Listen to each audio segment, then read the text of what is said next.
Welcome back to the channel. As you can see, we now have a floor. Wow. Amazing. But before we can get to enjoying this floor and seeing all the beauties of the floor, let's get into how we got all this work done. Don't like Scoob, I'm about stoned off the aircraft stripper. A little bit of background information. I don't have many good shots of the floor from before, but I've got old clips from about 6 years ago. As you can see, the rust in the floor was pretty substantial. I actually had some big old holes and then tons of pinholes. Back then, when Jack and I were planning on traveling across the US, we did some temporary patches to fix up the holes, but that wasn't gonna do. That's why I decided to remove the entire floor and replace it completely. But there are a few minor repairs that need to be completed before we can get this floor installed. One of them being this inner wheel well area that a lot of people tend to have rust issues. We will be using the CAD technique for this repair, and I already made this cardboard template a few weeks ago, so we're just gonna go ahead and transfer that on to an 18 gauge piece of sheet metal and then simply cut it out. Now this technique is one of my favorite techniques for creating patches like this because it just works every single time. One of the best parts of this technique is that you can spend more time cutting the cardboard with scissors or a knife, which is a lot easier than cutting the metal itself. I'll also go ahead and clean up my work area, that way I don't end up with any impurities in the weld, which can lead to porosity. Once everything was fit up into place, I decided to make this piece into 2 pieces, as it would be easier to close off this area by cutting it here. And of course, now it is time to create the holes. Now thankfully I had done this in a previous episode, so I already have the measurements, and you can check out that episode right here. I did this repair on the driver's side and it came out mint, so make sure to check that out.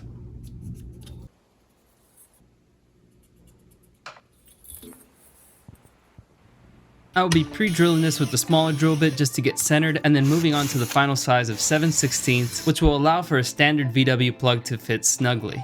In that previous episode, I had people ask me what's the point of making these holes? Well, to put it simply, they allow access for wax oil on the middle rocker and the inner rocker.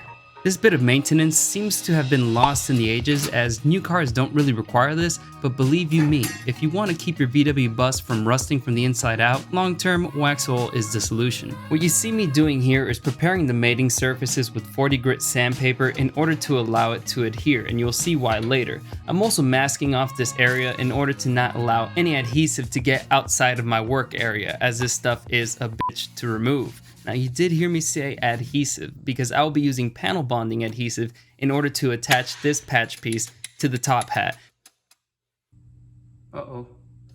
And now before those panel bond haters lose their minds, the reasoning behind this is that this is an area that's very prone to rust in a lot of these buses, and the reason being is this little seam allows moisture to get in whenever your seam sealer fails.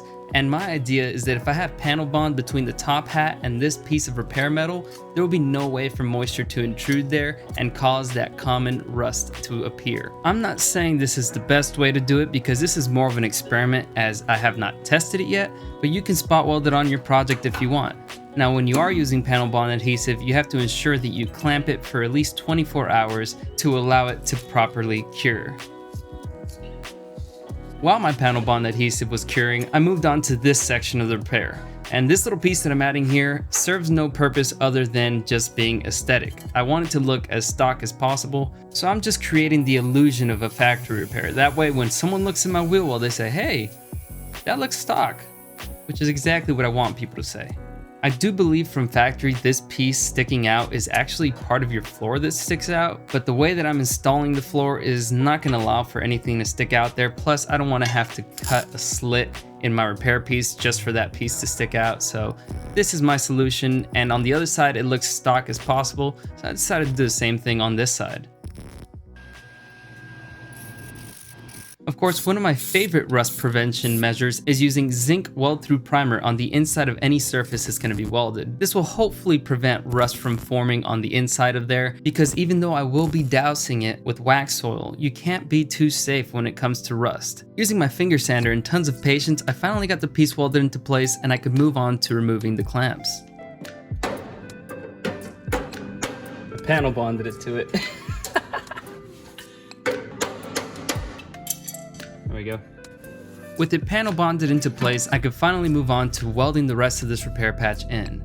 Now, this did take me maybe 2 to 3 hours, as you have to spread your tacks apart in order to not burn a hole through the metal and not warp it. Having access to the back of your repair panel is a game changer when it comes to doing these butt welded repairs, due to the fact that you can actually see from both sides if you have any pinholes, as well as shine light through it. As you can see here, I've moved my ring light to the opposite side in order to shine light towards me. That way I could see any light peeking through and ensure that everything is all closed up. And then comes the second most tedious part, which is grinding everything flat so that you could have that nice smooth finish. I was left with this big gap here due to the way that I initially cut out my repair piece, but I used a bit of TIG filler rod and just a bunch of welding in order to seal it all up, sanded it smooth, and then this repair was finally complete and I could move on to the next one. This part of the inside of the wheel well rusted out due to how badly my floor was rotted. It kind of spread all the way up to the wheel well. Now, I did do this repair on the driver's side previously, but I was putting off doing it on this side just because it's kind of a pain to get it to fit correctly. I cleaned up the metal as best as I could in order to see where the rust ended and the clean metal started, so that I could cut as least of the original metal as possible so that it'd be easier to replace it with my patch piece. I do have this repair piece that I'm going to be using in order to replace it. That way I don't have to custom fabricate anything, but in hindsight, it would have been a really simple piece to make. And now comes the tedious part of cutting it, fitting it, marking it, and working it until I get it to fit as perfectly as possible. Due to the fact that this is kind of a generic replacement panel, this corner here didn't have the correct curve to go around this edge, so it was onto the anvil. Now, I'm not much of a metal worker or a blacksmith, so I don't have all the tools required for this, and I know hammering it is just stretching it, not bending it. But unfortunately, without a shrinker and a stretcher and the correct tools, it's not easy to make this work. But where there's a will, there's a way. And I'm full of will. Now, if you've been keeping up with this channel for any amount of time, you know that I'm an advocate for preparing your replacement panel for epoxy primer before installing it. I like to use 40 grit, get it all scuffed up. It just makes things a lot more streamlined. I'm also going to go ahead and mark where I'm going to drill the holes that actually weld this piece to the rear of the rocker assembly. These are just 1/4 inch holes in order for me to plug weld them from the outside and have this fully attached to the rocker itself. With all the prep work out of the way, it is time to clamp this piece into place. Now, I've had people ask me in the comments on previous videos many times, what are these clamps called? And they are just butt welding clamps. I'll leave an Amazon link in the description down below so you guys could just check it out and no longer have to ask me. But do leave a comment, because comments do help. Maybe I won't tell you what it's called so that you guys could leave a comment asking me. Seems like a good way to get more comments. Speaking of comments, I will take this moment to say, if you leave a comment down below, it makes a world of a difference in this video. It's one of the easiest ways to help support the channel. And with this repair looking crispy, stock, and beautiful, it was time to move on to the last thing that needed to be done before working on installing the floor, and that is to clean these top hats. I did this with a carbide disc just to get any surface rust that had formed off of these, get them down to clean metal, and then by the grace of God, Mallory and her brother showed up to help me prepare the floor to install. Ultra! Am I ugly now or something? Oh yeah. I'm gonna go cry. Most of my regular viewers by now know that I'm a big fan of Aircraft Stripper Ultra to remove transport primer from these replacement panels. Trying to spray it on there. No, you need a mask. No. I've been burned by this. Have you? No, you haven't. Danger! Poison may be fatal or cause blindness if swallowed. Well, don't swallow it and you won't go blind. This is the floor, right? Of the bus. Yes. Very first, important. Right here. Important. Do not apply to floors. Dude,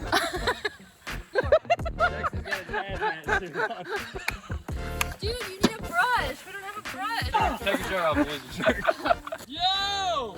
That will open your airways. Today on Vangabonders, aircraft paint removal. As you can see, this is not an airplane. Always wear chemical splash goggles and chemical resistant gloves when handling this product. Okay, you can stop because I can't hear a word you're saying. We are gonna put all of this. Are we gonna put all of it? I don't know. You're gonna need this microphone actually. Oh wow. Oh yeah, that is like just how I want it. Look at that stuff. It's not much of a brush, it's more like a stick. Oh my gosh, it's already coming Whoa. off. Oh my Fast god. acting. Don't try this at home. Definitely don't do what I'm doing. Is it okay to flip it over though? Yeah. Take your sweet time. Oh, you crazy man. Look at that. Oh, stank. Oh, whoa. That one's ready to go. Oh, dude. All right, lather her on there. Now we shall spread it onto the floor. Wax off. No. Wax on. Wax off. No. Wax on. No. Wax off. Toink, Scoob, I'm about stoned off the aircraft stripper. Oh, great stuff, dude. Dude, this shit is something else. Oh! Dude, I got a big taste in that. dang. So, we have put the aircraft chum on the paint. Now we're gonna wait about 10-15 minutes. We're gonna blast these floors like I blasted your mom last week, motherfucker.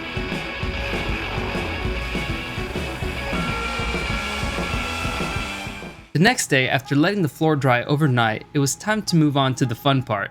The first thing I did is place the floor exactly where it's going to be welded into place and then weight it down with some 25-pound plates. This would allow Jon to get under the bus and mark exactly where all the cross members are, so we would make sure that where we drilled our spot weld holes would line up and not just be a random hole in the floor. With all the cross members marked, we could then remove the floor, lay it down, and start preparing it for it to be installed.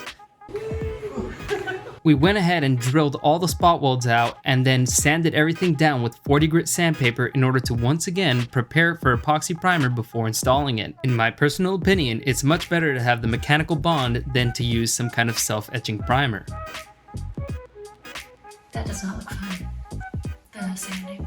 Now I will be marking off the area where the side of the floor meets up with that side panel of the bus, due to the fact that I've already done this repair on the outside and put Bondo over it, so if I spot welded under that, it would completely ruin all the work that I've done, so once again I will be using the panel bond. For the last time, I removed the floor in order to do the final bits of preparation in order to get it completely ready for install.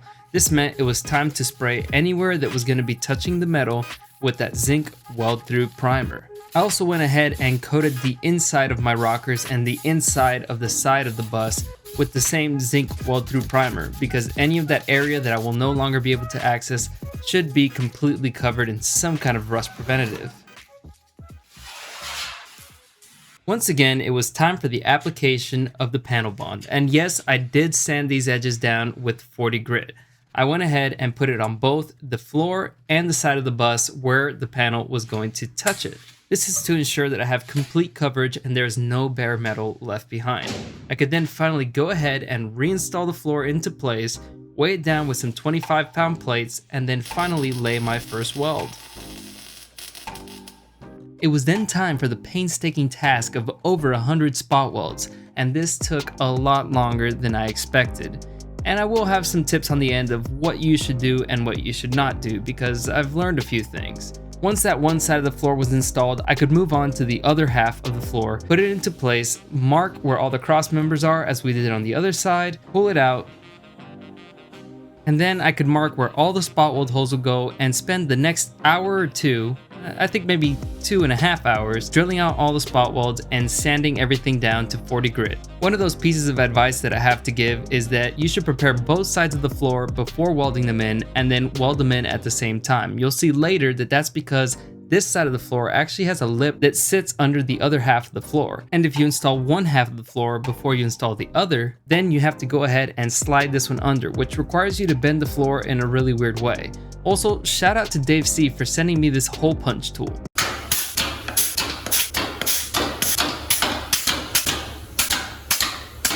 Another piece of advice that I have pertains to how you weld it into place. So I weighed it down with my body weight and with the 25-pound plates.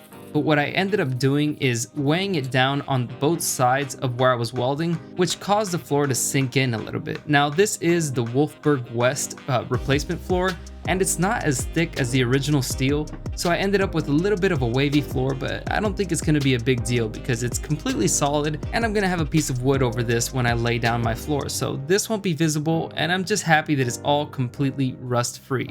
But if you're doing this yourself, I recommend that you weigh it down evenly and make sure that when you're kneeling on the floor as you weld it, you're kneeling directly over the cross members and not in the gaps between the cross members, because this could cause you to weld the floor down a little bit wavy, especially considering that most of the floor that you buy is going to be thinner than the original floor. I think that they do sell a high quality replacement floor that you can buy, but this was a much more affordable option, and like I said, it's going to be covered and it should not be a big deal. Overall, I must say I'm quite pleased with how this repair came out, and it is the final major bodywork repair that I have to do on this bus, which is a huge milestone for me. Thinking about where we've come to where we are now kind of blows my mind. So that means that we're going to be moving on to some more technical things in later episodes, so make sure to subscribe if you haven't yet. I'd also like to take this moment to shout out our first 5 patrons. We have Chris Crawford, Leonard Iberline, Paul Gordon, Solon12, and Ian Larson. Thank you so much for helping to support the channel. All the money we get from Patreon goes directly towards improving the quality of this content. And if you made it to the end of this video, I'd like to thank you for the watch time. It really does make a difference. I love all of you who have helped to support the channel so far, and make sure to stay tuned because there's so much more to come. I'd also like to apologize for how long it's taken me to release this video. I have recently swapped over to a new editing software which is a game changer, and the videos should be getting better from now on, but it has been very difficult to learn and there is a big learning curve. But fret not, there will be many more videos to come, and if you haven't commented yet, don't forget to leave a comment down below. I love y'all. So are we rolling? So today, guys, what we've got is actually a 1973 tin top, but guess what? It has a pop top. And we're gonna show you how we did that. That's not what this episode's about. This I episode's about the know, floor. but like that's how they would open. That's the most interesting thing about your tent top. The fact that it's not actually a tent